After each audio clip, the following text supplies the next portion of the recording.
What's up, YouTubers? This is Ernie, Blerd Without Fear, and we're going to be talking about a couple of the tie-ins for Dark Knight's Metal. Specifically, we're going to be talking about the Red Death and the Murder Machine. These are two of the Batmen of the Dark Multiverse. Red Death being a Batman Flash mashup, and the Murder Machine being an amalgamation of Cyborg and Batman. Before we dig in, I post new videos every week. Make sure to click subscribe so you can become one of Earth's mightiest subscribers, and also tap that bell button so you make sure you don't miss anything. First, we're going to start with the Red Death, and the Red Death opens up with a really interesting little bit of dialogue. You can probably assume that the one talking, and this story is pretty much narrated by the Batman who laughs, which is, the Joker-Batman hybrid. Imagine if every fear, every bad decision, every mistake that you ever made gave birth to a dark, twisted world. Like a place that deep down should not and cannot exist, but it does. It's like a nightmare world for you. This is what the Batman of the Dark Multiverse is kind of supposed to be about. These are Batmen who exist under the darkest of circumstances. That's pretty much how we start off with the Red Death in the Red Death one-shot, where we see the Flash, and this is on Earth 52. The Flash is racing through Central City, which is being absolutely devastated. And he's literally got lightning shooting at him, he's got fire shooting at him, he's got ice shooting at him. There's all this shit just coming after him. And he's like, dude, we really should not be fighting. This is not the way this is supposed to go down. And that's when we realize he's talking to Batman. And Batman has all of the Rogue's tools at his disposal.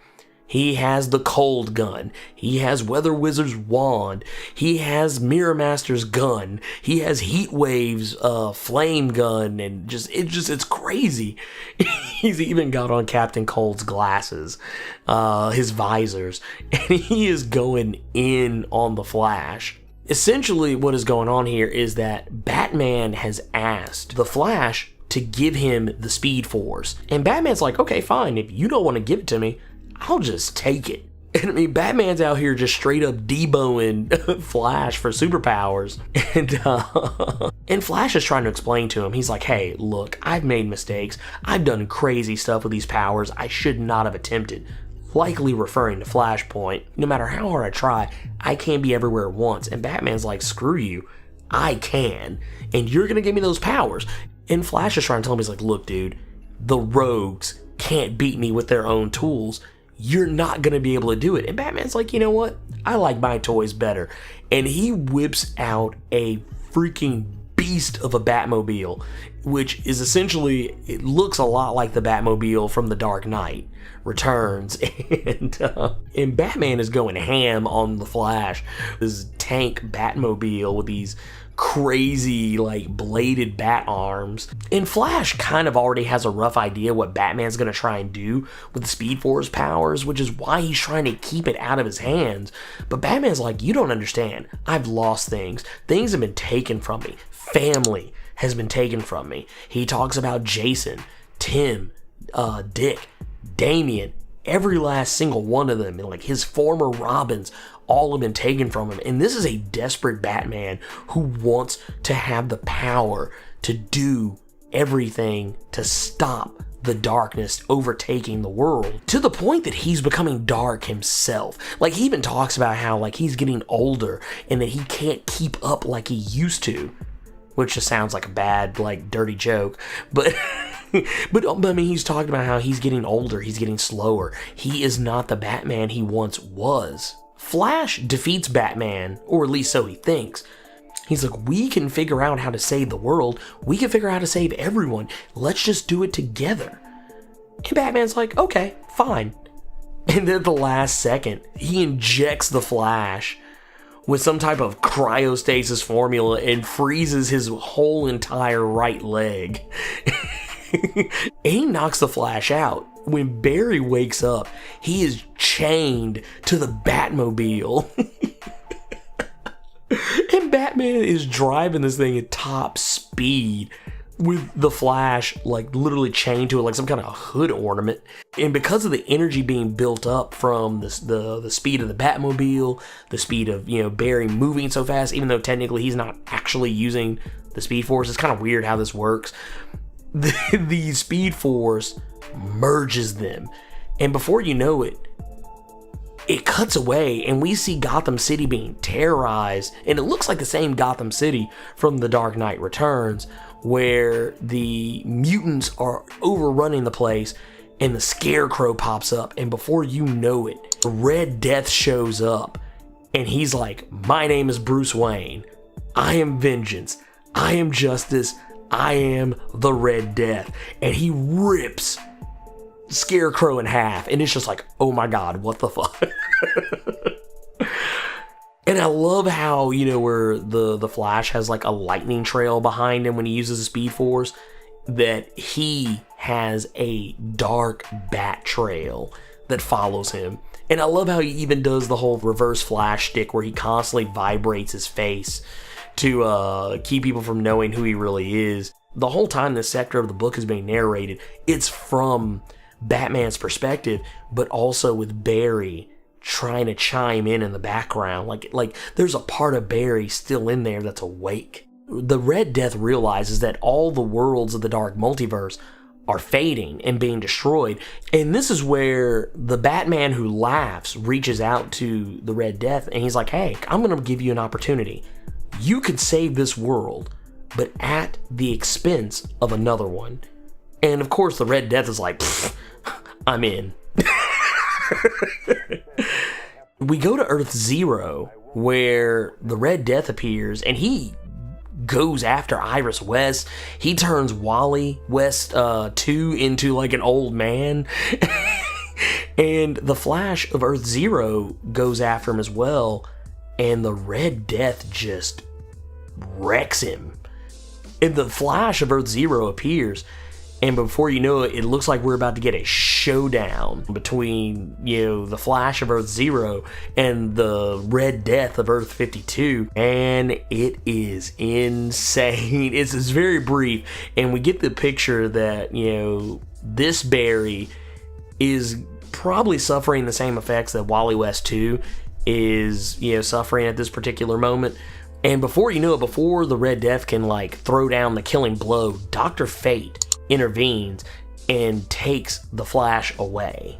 And the Red Death is like, you are not saved. We will meet again, and I will take you out. And I will destroy this world to save my world. And that's pretty much where the Red Death ends, for the most part. But let's turn our attention to the Murder Machine. Sorry, Murder Machine. And in this one, it's a little bit of a different story here. And this is back on Earth Zero, the first world of the multiverse.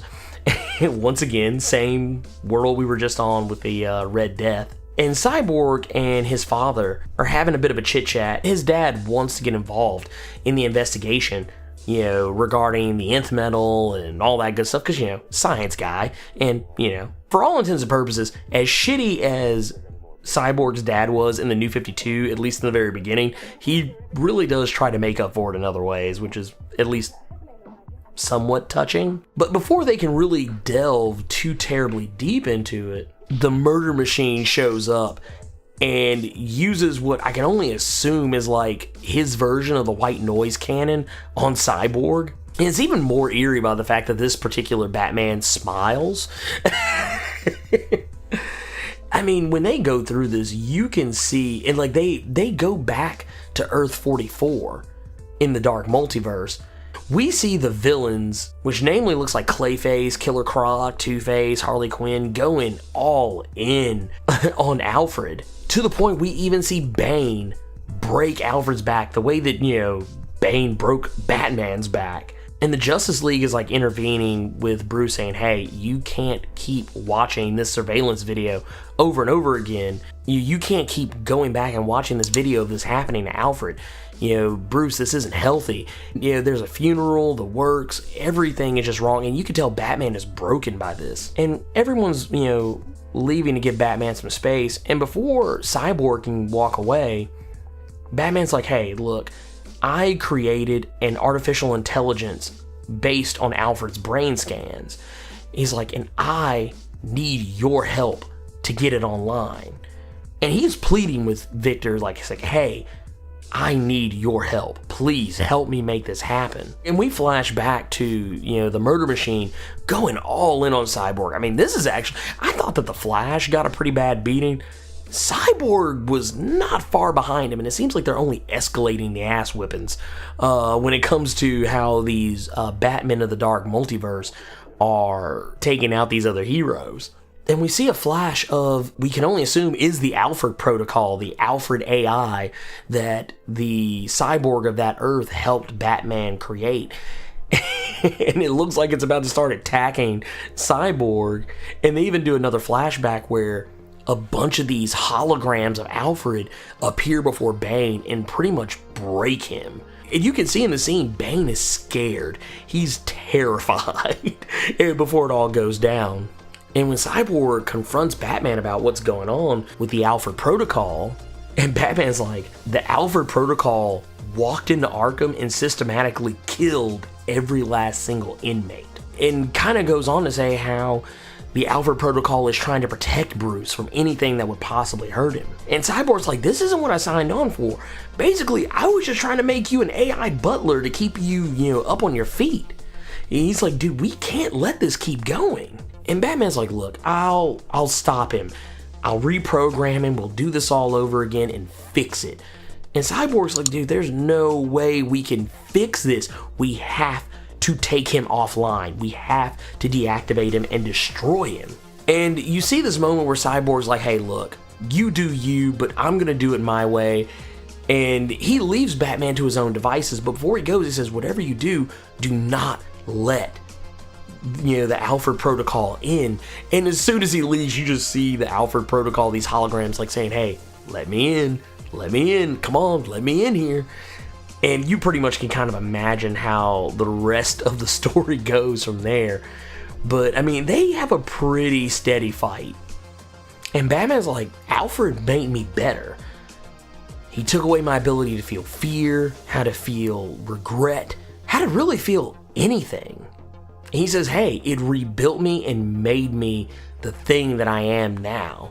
And I don't have any weaknesses. Alfred made me essentially invincible, and I'm sorry that your father didn't do the same for you. And I mean, they even show where the Murder Machine even went after Cyborg's dad. And I mean, just, dude, it is not okay. The Murder Machine even recounts how he pretty much killed everyone in the Justice League back on his Earth. And Cyborg's like, look, you still technically have your humanity. All you have to do is let it in. If you let in your humanity, you won't have to stay the way you are. And the Murder Machine's like, I am exactly who I want to be. And he pretty much decapitates Cyborg, like rips his head right off of his cyborg shoulders. This is one of those moments where we see the Batman who laughs, pulling the strings in the background. We see the Murder Machine plunge Cyborg down before the rest of the Batman of the Dark Multiverse, and dude, it just turns into a straight up old-fashioned Alabama ass whooping. Isn't this moment in the fight where the Murder Machine reveals that, hey, you know that call you were on with your dad earlier? I'm gonna unmute it so he can hear this ass whooping. And the Batman who laughs is like, dude, they literally have no idea how much power they were wielding in the metal that they have. And I know you're probably pissed and you probably think we're monsters, but you know what? We kind of are. and that we came here not with a question of how to help you, but with an answer. We kind of cut away and see these massive machines and these, other murder machines, or at least appears like murder machines, like wreaking havoc all over the globe, and essentially a dark watchtower hovering over the earth. And of course, that is pretty much where it's left. But man, yeah, dude, this, I won't lie. I mean, I can't, the Dark Knight's Metal core books are pretty decent, but I think the tie-in books might be a hair better. Let me know what you all think about these Dark Knight's Metal tie-ins so far. The Red Death and the Murder Machine. Probably the Dawnbreaker and the Drowned, I think, are the next ones lined up. I know Dawnbreaker is definitely next, but I'll get to those eventually. Anyways, I hope you enjoyed this video, and if you did, click the like button. Also, if you want to see more awesome videos like this one, click subscribe so you can become one of Earth's mightiest subscribers, and tap that bell button so you make sure you don't miss anything. Once again, thank you so much for watching, and I'll see you next time. Plus Ultra.